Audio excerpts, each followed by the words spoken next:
ഓം ശ്രീരാമചന്ദ്രായ നമ. എല്ലാ സജ്ജനങ്ങൾക്കും വിനീതമായ നമസ്കാരം. ഇന്ന് ശ്രീ വാൽമീകി രാമായണം യുദ്ധകാണ്ഡത്തിലെ 5-ാമത്തെ സർഗമാണ് വ്യാഖ്യാനിക്കുന്നത്. രാമവിലാപമാണ് ഈ സർഗത്തിലെ പ്രതിപാദ്യ വിഷയം. സൈന്യത്തെ സാഗരത്തിന്റെ ഉത്തരതീരത്തില് ശ്രദ്ധയോടെ യഥാവിധി വേണ്ട കാവലോടുകൂടി നീലൻ നന്നായി നിവേശിപ്പിച്ചു. മൈന്ദശ്ച ദിവിദശോഭോ തത്ര വാനരപുങ്കവോ വിചേരദുഷ്ടതാം സേനാം രക്ഷാർത്ഥം സർവതോ ദിശം. മൈന്ദനും ദിവിദനും എന്ന 2 വാനരപുങ്കവന്മാര് ആ സേനയുടെ സംരക്ഷണത്തിനായിട്ട് എല്ലാ വശങ്ങളിലും സഞ്ചരിച്ചു. നിവിഷ്ടായാം ച സേനായാം തീരെ നദനദീപതേഹ പാർശ്വസ്ഥം ലക്ഷ്മണം ദൃഷ്ട്വാ രാമോ വചനമബ്രവീൽ. സൈന്യം സമുദ്രതീരത്തിൽ നിലയുറപ്പിച്ചു കഴിഞ്ഞപ്പോൾ അടുത്തു നിൽക്കുന്ന ലക്ഷ്മണനെ നോക്കിയിട്ട് രാമൻ പറയുകയാണ്, ശോകശ്ച കിലകാലേന ഗച്ഛതാഹ്യവഗച്ഛതി മമ ചാപശ്ചിത കാന്താമഹന്യാഹനി വർദ്ധതേ. കാലം പോകുന്നതനുസരിച്ച് ശോകം പോകും പോൽ എനിക്കോ കാന്തയെ കാണാഞ്ഞിട്ട് നാൾക്ക് നാള് സന്താപം ദുഃഖം പെരുകുകയാണ്. നമേ ദുഃഖം പ്രിയാദൂരെ നമേ ദുഃഖം ഹൃദയദിവാ. പ്രിയ അകലെയായതിലോ അപഹരിക്കപ്പെട്ടതിലോ എനിക്ക് ദുഃഖമില്ല. എനിക്കിതിലാണ് ദുഃഖം, അവളുടെ പ്രായം പോവുകയാണല്ലോ. വാഹിവാതായതക്കന്ത താം സ്പൃഷ്ട മാമപസ്പൃശ.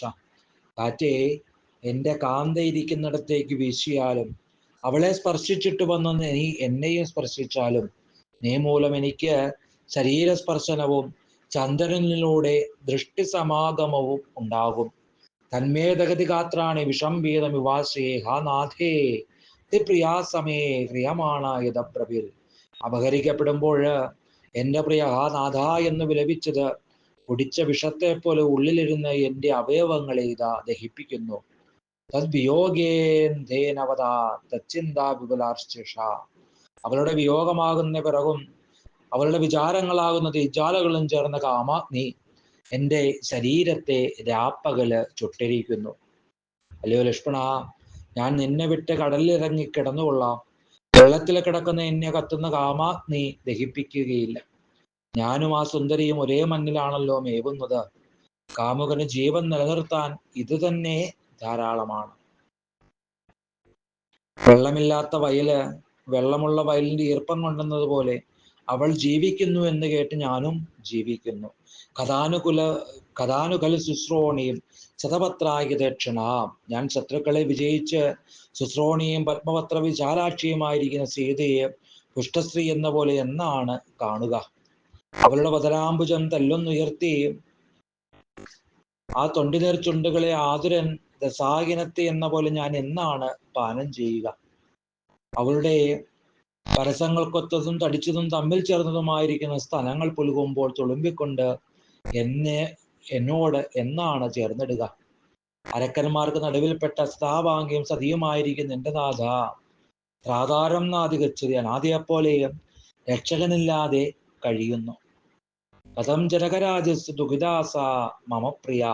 ജനകരാജാവിന്റെ മകളും ദശരഥന്റെ സ്തുഷയും എൻ്റെ പ്രിയയുമായവള് രാക്ഷസന്മാരുടെ നടുവില് എങ്ങനെയാണ് കഴിച്ച് കൂട്ടുക?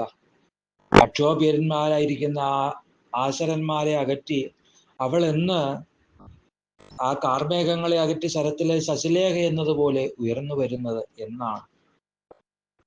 സ്വതേ കൃശഗാത്രിയായിരിക്കുന്ന സീത ദേശകാല വിപര്യത്താല് ശോകം കൊണ്ടും പട്ടിണി കൊണ്ടും വീണ്ടും ക്ഷീണിച്ചിട്ടുണ്ടാകും തീർച്ചയാണ്. രാക്ഷസേന്ദ്രന്റെ മാറില് അമ്പുകളാഴ്ത്തി സീതയുടെ ദുഃഖമൊക്കെ തീർത്ത് അവളെ വീണ്ടെടുക്കാൻ എന്നാണ് എനിക്ക് കഴിയുക. സുതോപമയും സാധ്യയുമായിരിക്കുന്ന സീത ഉത്കണ്ഠയോടെ എൻ്റെ കണ്ടാലിംഗനം ചെയ്ത് ആനന്ദബാഷ്പം എന്നാണ് പൊഴിക്കുക. കഥാ ശോകമിമം ഘോരാം മൈഥിലീ വിപ്രയോഗജം സഹസാ വിപ്രമോക്ഷ്യാമി പാസശുക്ലേ തരം യഥ.